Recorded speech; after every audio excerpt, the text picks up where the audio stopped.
Welcome to Business and Art. My name is Zuko Vanyaza, and as usual, we bring you exciting people. Like today in the studio, we have an exciting duo going by the name of Afro Fiesta. Gentlemen, welcome to the show. Thank you. All right, let's get into it. Guys, tell us where are you from and what is it that you do? Yeah, we are from the Democratic Republic of the Congo, and we are a musical band. So, and you go by the name of Afro Fire. More Fire. More Fire. Yeah. Afro Fire, More Fire. My real name is Mosengo Kinkosenki. Mosengo Kinkosenki. Yeah. Not bad. And my name is Lilau Garema. That's my real name. Lilau Garema. Yes. But then you go by the name of Papi for music, for Yeah, musical that purposes. is like we say Christian name all this. Yeah. Felix and Okay, musical Papi. Now take us back. Back home, how did you get into music? Well, getting into music was like an everyday thing, because Congo is mostly about music. That's all we live in. And then, yeah. So every time, I mean every week, every weekend, sorry, there was a live music on the national TV. Okay. Yeah. So we were exposed to a lot of music from Kinshasa, from all over Congo. All right. How old were you then? That was in the 80s. We were like teenagers. Okay. Okay.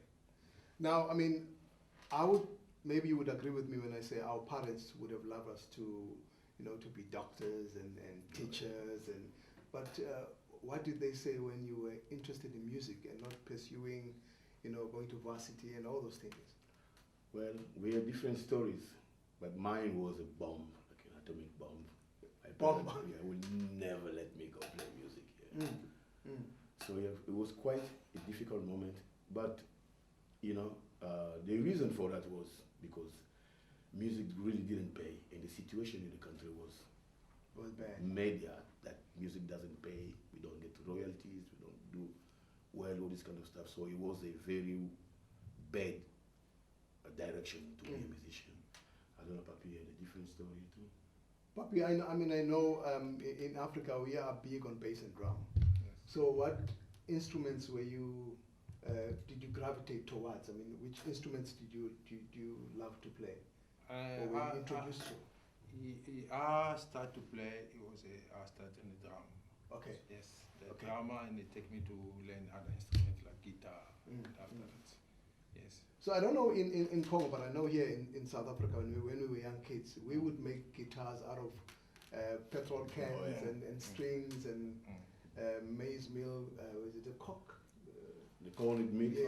Yes, yes. Castro. Did you also do the same thing? We use the milk powder cane. Okay. Yeah. The style of music back then, I mean, because I know the Central Africa is huge on Kwasa Kwasa, which is the latest craze to hit us a couple of years back. Yeah, but music in the Congo, as far as we can remember, started when we know the old man Papa Wendo. Okay. Yeah, he was the guy that just played the guitar. He was introduced to the guitar, he saw it by the Catholic Church, and then he just played the guitar. And then he's the one that we remember back in the 40s. Yeah, he was like a griot. He write his own songs and then sang on the boats that used to go through the Congo River, going to the provinces and all this kind of stuff. So he came, that was the 40s and the 50s. Then that was the original rumba that everybody played. Then we went to the 50s. In the 50s was marked by African jazz. African jazz, yes. Yes, it was Grand Calais and the African jazz. And then in the late 50s, that's when Franco and the OK jazz started to come in, and they were mostly vibrant in the 60s. It was OK jazz, it was Afriza with Rochelle Taboulet. There were other people too, like there were the band like Roca Mambo, there were different kind of bands. That was in the 60s. And then in the 70s, that's when the Zaiko, Viva la Musica, the Tuzainas, the Bela Bela, Empire Bakuba, all these bands came early 70s until the 80s. They're the one that came up The with 70s, they changed the music to kwasa kwasa. Okay. So late No, 70s, late rumba, 70s, yes, okay. yes. Because if you look at in the back, Franco, they used to play like rumba or demba. It was not like pushing music. But when we get like in the 70s, Zaiko, they come like dancing. the drum kit. Okay. The drum Yes, kit yes, was yes, introduced. yes. Yeah. Because the Now only moving away from the traditional drum yeah, into the they drum. used to play traditional Yes. and now use the drum kit. But Okay. they use the guitar too, and the piano and horns and this kind of stuff. But there was like the rumba that you can hear in Cuba, that's the same. They never use the drum kit, then they use the clavi. Okay. And the difference, that clavi came in when the drum kit was introduced. They play now that Kwasa pattern kwasa.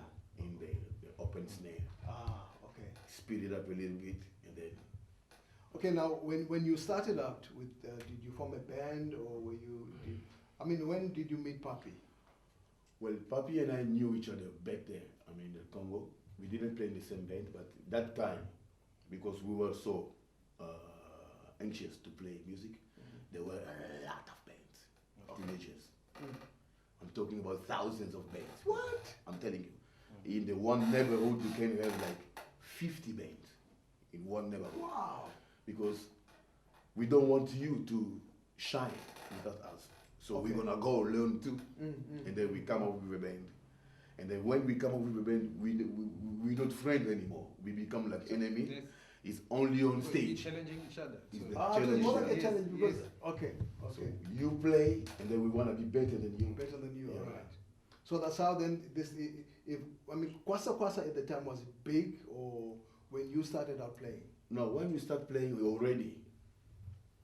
Kwasa Kwasa is a big because we in Congo we have the band. If we're talking about band, it's not like 4-piece, no. We're Okay. talking about 20, 30 people in the one In band. one band? Yes, it's a How band. big, how big is You this? see, the Congo Yeah, band, if they yeah, come yeah. in the studio, this studio is gonna be full. Okay. So the music in Congo is like that. So where we are, so the band in Congo is not like I tried to say. I just lost a little bit. Yeah, the Kwasa Kwasa. The Kwasa Kwasa, Sure. yes, yes. Okay. So the Kwasa Kwasa come in the 70s with like Pepe Kale, Papa Wemba. So they've been traveling around the world. They've been Africa. playing. So that Sure. make our music so famous Very because popular, we can yes. see them. They're going out. So you want to be coming, more like yes, them, more yeah. like them. So Okay. it's not only one band. It was like Zaiko, Ampiri Bakuba, Shockstar. Those the big band. Big band. The big band is about 30, 40 people. Wow. So maybe 10 Yeah. band, 20 band. famous 2 lead band. guitarists, 2 rhythm guitar, 2 bass players, 2 drummers, and then maybe 12 singers. So at the time, I mean, besides Papa Wemba, at the time when you started, who were your main influences? Well, At at that time, Papa Papa Wemba was the one that really brought the Became the global. Style. Yes. Yeah. Style, To the the way you But walk, the way you Back there, dress. back there was no preference because every weekend on the national TV, with new band. every band that played was Very, great. very good. Yeah, was great. So this Saturday you enjoy Shockstar, the other Saturday you enjoy Viva la Musica, the other Saturday you enjoy Zaiko, Ampir Bakuba, Shockstar, like that. This Yeah. kind of stuff. So I'm very interested to find out now when you were going into the musical field, how was the money part? No, there was no money. You were just playing. No money, was just playing, yeah. We'd go, we borrow nice clothes from our friends.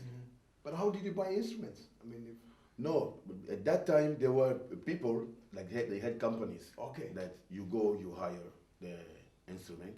okay. Because when you start to put them in together, your friends that don't play, they'll come and they collect them and they put the money together. Yeah, You know, basket. they put the money together, Okay. and then that money you go, they use, we hire, we rent The instrument instruments. from the guys who were, yes. We didn't have electric guitars. You had to rent the guitars as well. And I remember as you play, Yeah. if you break the break the string, string. Oh, And you- oh, the snare drum, if you break Yeah. this, it You were was in the trouble. worst problem. So We were in trouble. sometimes we was lucky because, like I say, we did have big bands. So big band, when before they play, they're gonna use us we It's call it like celebration. They say yes, you play first before Opening they the come. curtain for them. Yeah. Open the Yes, curtain, so yes. that it was our chance. That's to- the to- only chance to we have also play in a bigger stage, Yes. playing for the audience that they don't expect you to come and do. So when then did you start playing outside home, going outside to other villages, maybe other countries? Well, Do you remember? as I remember, I never played outside of Kinshasa because Kinshasa is where I'm from. We just played in bars in Kinshasa. Okay. Yeah. We had dreams of maybe joining a bigger band. Then they can take you So the overseas. bigger band they was They can do. traveling. And then it wasn't the easy thing to do because there were a lot of guitarists. The challenge to The challenge was so big. Now, surely you wanted to have some maybe records or CDs at the time. At that time, we just go to the studio. Okay. You just go to the studio, you record your songs, and you just have a CD that you come, you play with your friends. Okay. And then it's like a party. When you play those, you sing the name of your friends in this song, so it's like your party. All right. I think, gents, at this time, let's go and listen to your music so that we can come back and continue this talk. Okay. Let's hear what they have to say.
lakisanga baboti bayewe otubalana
Welcome back.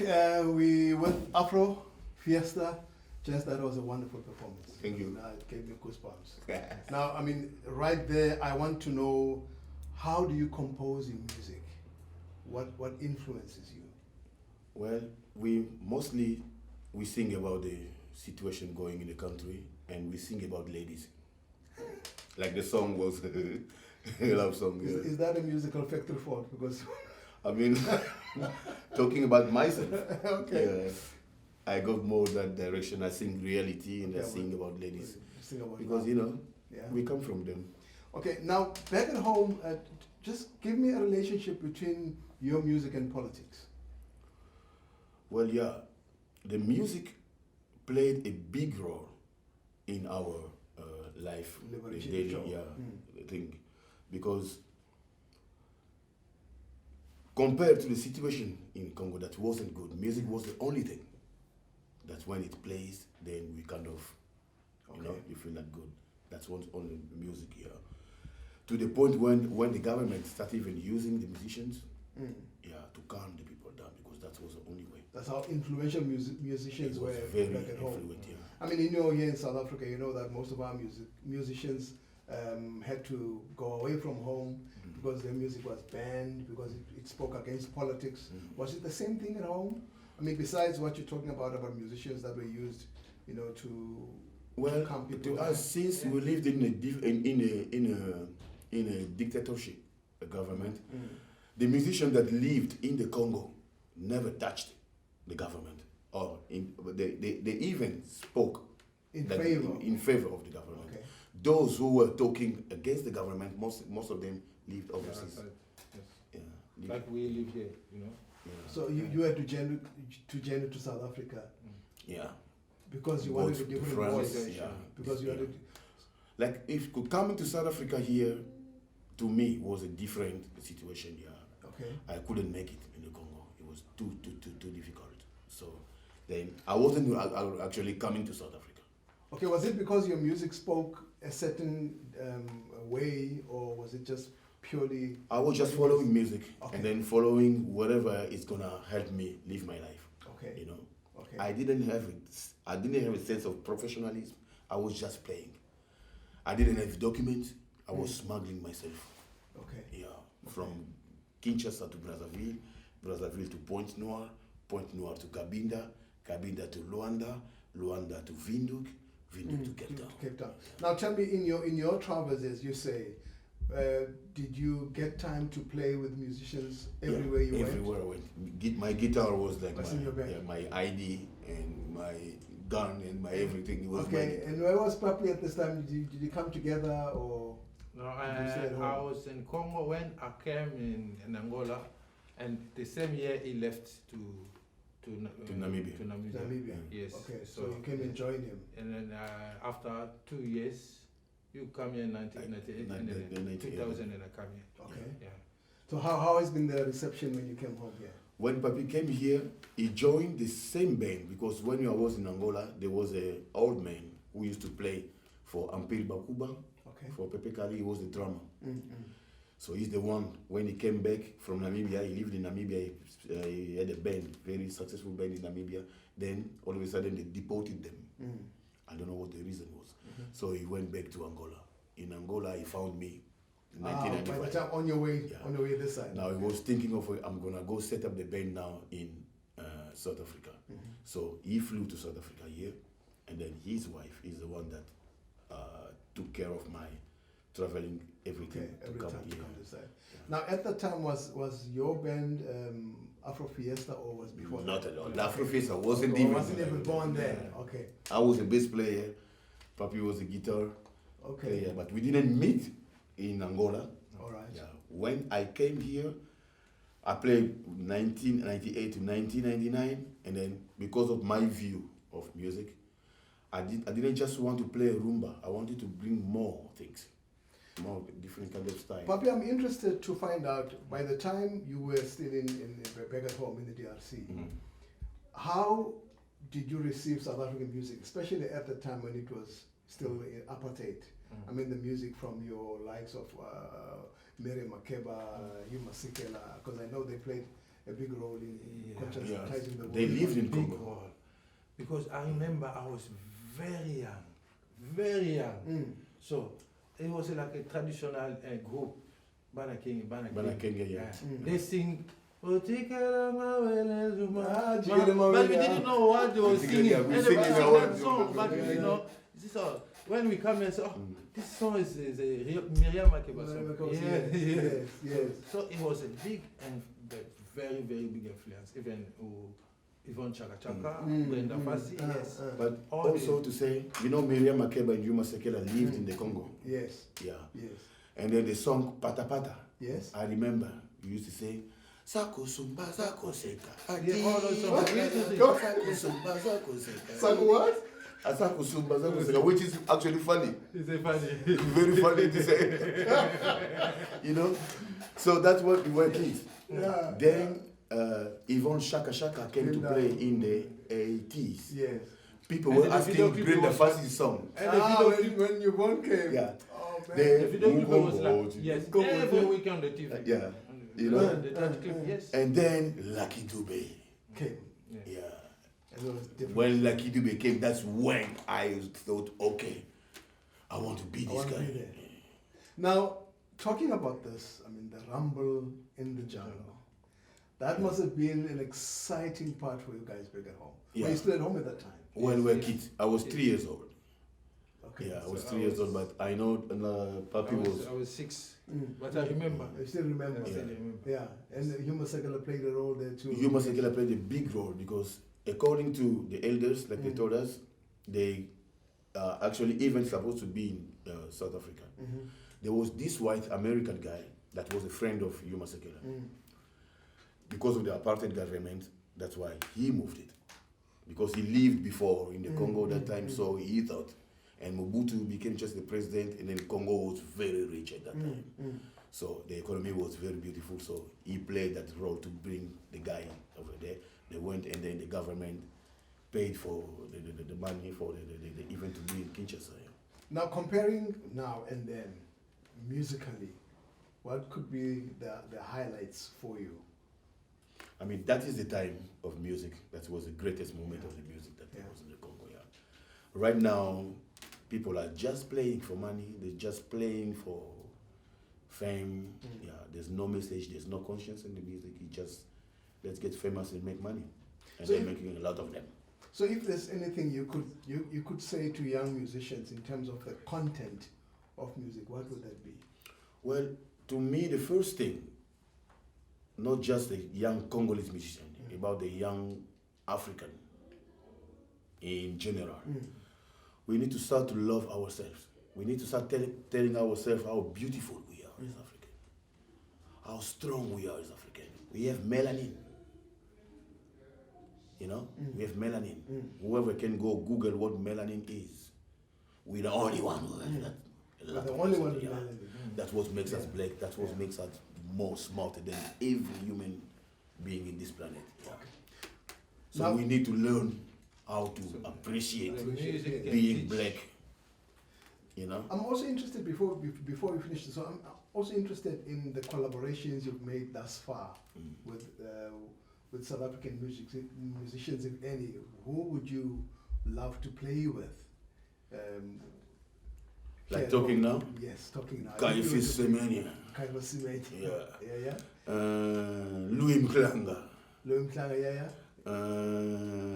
Letambuli. But why is that? I mean, there's even young musicians. Jabu Kanile is dead, right? Yeah, Jabu. So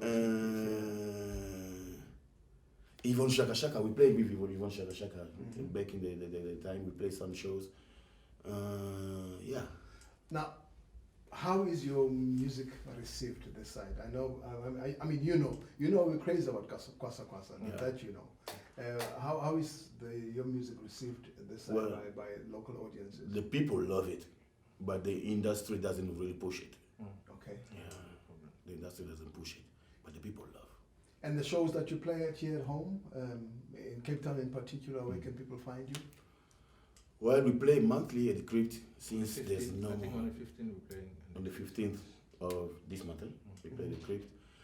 Well, it used to be good back in the 2000, beginning of 2000. We used to play Down Cinema Africa weekly, Manenberg Jazz Cafe, this kind of stuff, Yeah, the West Inn, and all of a sudden all these gigs are gone. And the festivals, Yeah, you don't know, we've been there for long. If more than 20 our music years. was in the PFA radio, but we don't get jazz festival, you don't get never it. played in jazz. We played at the Joy of Jazz. And the festival here, at the jazz festival, you don't play I mean, this jazz We don't get invited. I mean, where would you love to see your music in the next 5-10 years from now? We would love to see our music being out there because we want to educate people as African. We sing in Lingala, which is similar to Zulu, to Xhosa, to Venda, to Sotho. Find a lot of similar words. So, like I'm saying, we need, since the band, the band is from Congo, but how can they be from Congo while they speak language that we understand? So which means we are all African. That's the thing. Now I'm looking at there's a huge shift now in terms of artists collaborating, especially now. If you also, I think you can attest to this. There's a slight shift towards Nigerian music. How has that affected your sound? Nigerian music, no, it's Nigeria, they just come and Congo music was there. And if you look at it, it's the same beat, it's African music. That's the pasta, the clavier that I'm taking because it's a back. Yes. In Nigeria, we remember Fela Kuti. Yeah. Fela brought the Afrobeat. Yeah. But Fela in the time there, he wanted to play like OK jazz or Franco. So, it's nice to have all the musicians around Africa, yeah, coming together. And then So we never talk about Nigerian we never music. talk. We talk about We went Nigeria to- about the football. yeah. Nigeria, we like football. Yeah. Okay. Music, Yeah. we played music Yes. for the We whole played Africa. the We music. played music. Yes. Now, you remember off air we spoke about the fences that were created in Africa. Uh-huh. Now, if those fences were to be taken away, how would that affect our sound? I mean, It's you gonna- know those fences are man-made, eh? Some call it borders, I like to call them fences. Fences, definitely. Yeah, how would they affect our sound if they were Well, there? that's the beginning of. There's no end of the world. Mm. The world is gonna change. That's the beginning of changing the world by taking off those fences. We're gonna realize we are just one person. I know this, I almost forgot to ask this. I know that some people think Latin American music, there's no relationship between Latin American music and African music. Please, let's just share your views on that. We are the grandfather of the Latin American music. Yeah, they come from us. Why do you say that? Yeah, Why do you because say that? in the slavery, yeah, our forefathers Mhm. brought the music to Latin America, Cuba, Brazil, or Mexico, all this Latin America. Mm. Yeah, the music is African, definitely. Like if you can ask some Cuban, Okay. they will tell you they come The from origins Congo. of, yes. And your, Because if we talk about music, it's a drum. Okay. The first the instrument of the music. Who make the drums? Africans. Yes. So that's where everything starts. Now, you're here at home and you have a band called Afro Fiesta. Mhm. Now, how did that start? Well, Afro Fiesta started like the story we were talking about, the old man that brought me Okay. here. When I got here 1 year later, because of my views, because I wanted to play music for the whole world. Okay. And then we used to play Kwasa Kwasa with that band, Young Bakuba. Young Bakuba. Young Bakuba. Young Bakuba. We come from Yeah. Small world. Yeah. Big Semi, Yeah. the leader on Yeah, the drum, he was my, like I wanted to be like him. That's why I can play drums and sing. I copied from him. Wow. So yeah, we only played Kwasa Kwasa Okay. and some rumba. And then the audience was like, yeah, people really loved it. But I wanted to get out of that box. Yeah. I wanted to bring reggae, I wanted to bring blues, I wanted to bring soul, I wanted to bring all this stuff. Jess, I'm sorry, man. I just hope we had more time because now you've opened up another can of worms. But we have to stop here, and I'm hoping that we have more time and discuss more music. Okay, great. Thank you so much for coming. you. It's been lovely having you. Thanks, man. Okay, now that was Afro Fusion. Fiesta. That was Afro Fiesta for you, and I'm hoping they're going to come and join us later again. Thank you so much for watching. God bless you.